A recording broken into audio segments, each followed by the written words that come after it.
अवधूत चिंतन श्री गुरुदेव दत्त श्री स्वामी समर्थ.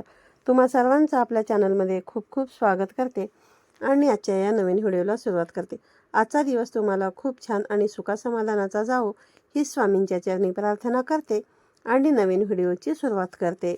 दरवर्षी माघ महिन्यातील शुक्ल पक्षाच्या चतुर्थीला गणेश जयंती साजरी केली जाते. या दिवशी भगवान श्री गणेशांच्या जन्माचा उत्सव साजरा करण्यात येतो. माघ महिन्यातील गणेश जयंतीला माघी गणेश जयंती किंवा माघ विनायक चतुर्थी असे देखील म्हटले जाते. उद्या 1 फेब्रुवारीला म्हणजे शनिवारच्या दिवशी आलेली आहे माघी गणेश जयंती. या दिवशी श्री गणेशांची विधिवत पूजा करून व्रत केले जाते. यामध्ये आपल्या पूर्ण इच्छांची पूर्तता होऊन जीवनामध्ये सुख, समृद्धी आणि यश प्राप्त होते. माघी गणेश जयंती हा आपल्या हिंदू धर्मातील खूप मोठा दिवस मानला जातो. कारण या दिवशी गणेशाचे पूजन केल्याने विविध समस्या दूर होतात आणि जीवनामध्ये सकारात्मक बदल घडून येतात. माघ महिन्याच्या शुक्ल पक्षाच्या चतुर्थीला गणेशांची पूजा केल्याने बरेच शारीरिक आणि मानसिक फायदे देखील आपल्याला होत असतात.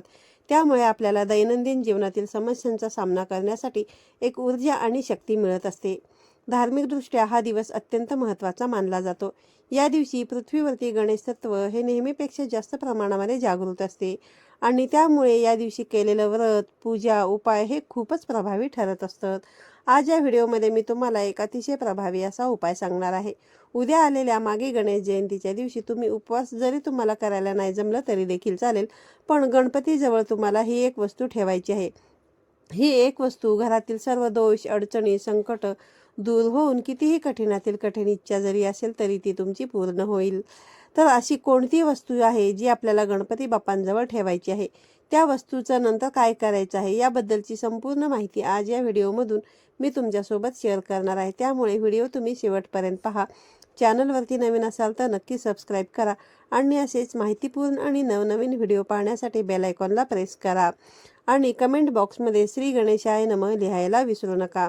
आज या व्हिडिओमध्ये जो उपाय मी तुम्हाला सांगणार आहे तर हा उपाय तुम्ही उद्या दिवसभरामध्ये कधीही करू शकता. अगदी सकाळपासून ते संध्याकाळपर्यंत जेव्हा केव्हा तुम्हाला शक्य होईल तेव्हा हा एक उपाय जो आहे तर तो करायचा आहे. जर तुमच्या घरामध्ये सतत वाद विवाद, क्लेश, कलह, भांडणे होत असतील, घरामध्ये आर्थिक अडचणी येत असतील, आलेला पैसा घरामध्ये टिकत नसेल, घरातल्या मुलांची, पतीची प्रगती होत नसेल किंवा भरपूर दिवसापासून तुमच्या मनामध्ये एखादी इच्छा आहे, प्रयत्न करूनही तुमची इच्छा पूर्ण होत नसेल, तर ती कठीणातील कठीण इच्छा पूर्ण होण्यासाठी देखील हा उपाय अत्यंत प्रभावी मानला जातो. तसेच माघी गणेश जयंतीच्या दिवशी हा उपाय केल्याने घरातील सर्व दोष, संकटे, अडचणी हे दूर होतात. हा उपाय करण्यापूर्वी सर्वप्रथम तुम्हाला सकाळी लवकर उठायचे आहे. स्वच्छ स्नान करून गणपती बाप्पांची विधिवत पूजा करायची आहे. यानंतर गणपती बाप्पांना प्रिय असणाऱ्या वस्तू तुम्हाला अर्पण करायच्या आहेत. त्यामध्ये लाल जास्वंदाचं फूल, दुर्वा, गुळ खोबऱ्याचा नैवेद्य हा अर्पण करायचा आहे. त्यानंतर तुम्ही हा जो उपाय आहे तर तो कधीही करू शकता. आता हा उपाय आपल्याला आपल्या घरीच करायचा आहे. मंदिरामध्ये जाऊन हा उपाय करण्याची तुम्हाला गरज नाही. उपाय करण्यासाठी तुम्हाला एक लिंबू लागणार आहे. एक चांगलं पिवळसर लिंबू जे असतं तर ते तुम्हाला हा उपाय करण्यासाठी घ्यायचे आहे. लिंबू घेत असताना कुठेही खराब झालेले किंवा डागाळलेले लिंबू तुम्ही घेऊ नका. एक चांगलं लिंबू तुम्हाला घ्यायचं आहे, स्वच्छ धुवून काढायचं आहे आणि एक लाल रंगाचा पेन जो असतो तो पेनसुद्धा तुम्हाला घ्यायचा आहे आणि देवघरासमोर आसन टाकून तुम्हाला बसायचं आहे. उपाय करण्यापूर्वी सर्वप्रथम देवघरामधील दिवा तुम्हाला प्रज्वलित करून घ्यायचा आहे. धूप, दीप, अगरबत्ती लावून घ्यायची आहे. यानंतर तुम्हाला या उपायाला सुरुवात जी आहे तर ती करायची आहे. आता हा जो लाल पेन तुम्ही घेतला आहे तर त्या लाल पेनाने जो काही लिंबू घेतलेला आहे त्या लिंबावरती तुम्हाला तुमची इच्छा लिहायची आहे आणि तुमच्या आयुष्यामध्ये काही संकट, अडचणी असतील तर तसं तुम्हाला त्या लिंबावरती अगदी 1 ते 2 शब्दामध्ये जे आहेत तर ते लिहायचं आहे.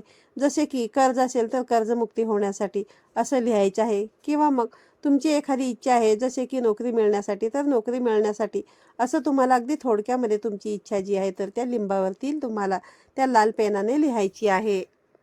यानंतर हे जे लिंबू आहे तर ते आपल्या उजव्या हातामध्ये घ्यायचे आहे आणि ओम गम गणपते नमः, ओम गम गणपते नमः या मंत्राचा 108 वेळा जप करायचा आहे. गणपती बाप्पांना गणपती बाप्पांचं जे संकटनाशक स्तोत्र आहे त्याचं 1 वेळा पठण करायचं आहे आणि हे जे लिंबू आहे ते तुम्हाला गणपती बाप्पांच्या मागे ठेवायचं आहे. म्हणजेच गणपती बाप्पांची जी मूर्ती असते त्या मूर्तीच्या मागच्या बाजूला तुम्हाला हे लिंबू ठेवायचे आहे. फोटो असेल तर फोटोच्या मागच्या बाजूला तुम्हाला हे लिंबू जे आहे तर ते ठेवायचं आहे.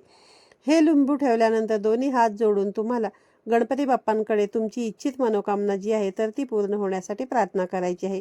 जी इच्छा तुम्ही त्या लिंबावरती लिहिलेली आहे तर ती इच्छा पूर्ण होण्यासाठी प्रार्थना करायची आहे. गणपती बाप्पा हे विघ्नहर्ता आणि नशीब आणणारे देवता आहेत. गणपती बाप्पा हे अतिशय हुशार, समृद्धी आणि सौभाग्याचे प्रतीक आहेत.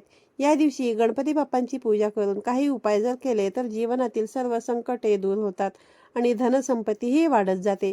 आता हे लिंबू तुम्ही अर्पण केल्यानंतर दिवसभर रात्रभर तसेच तुम्हाला तिथेच ठेवून द्यायचे आहे आणि दुसऱ्या दिवशी सकाळी उठून स्वच्छ आंघोळ करून झाल्यानंतर पुन्हा एकदा गणपती बाप्पांना हळद कुंकू अक्षता अर्पण करून हे जे लिंबू आहे तर ते लिंबू तुम्हाला तिथून घ्यायचं आहे आणि जिथे कुठे तुमच्या घराजवळ समजा वाहतं पाणी असेल त्या वाहत्या पाण्यामध्ये तुम्हाला ते प्रवाहित करायचं आहे.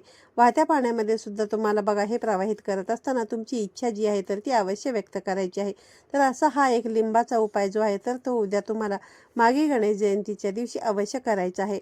त्याचबरोबर तुम्हाला उद्याच्या दिवशी गणपती बाप्पांना तीळ आणि केळी सुद्धा अर्पण करायचे आहेत.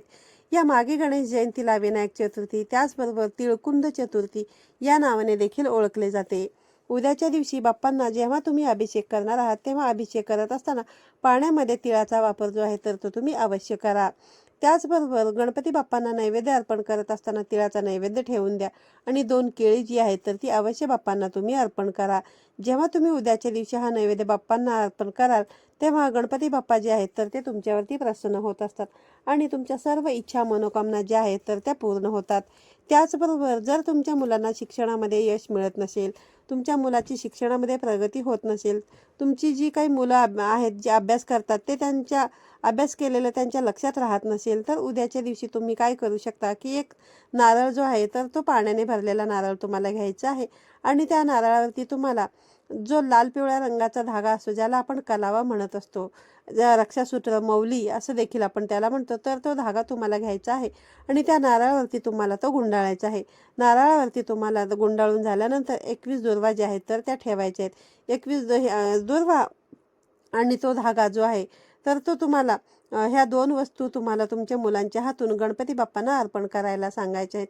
जर तुमची मुलं छोटी असतील किंवा मग बाहेरगावी असतील तर मग आई वडिलांनी देखील हा उपाय मुलांसाठी अवश्य केला तरी देखील चालू शकतो.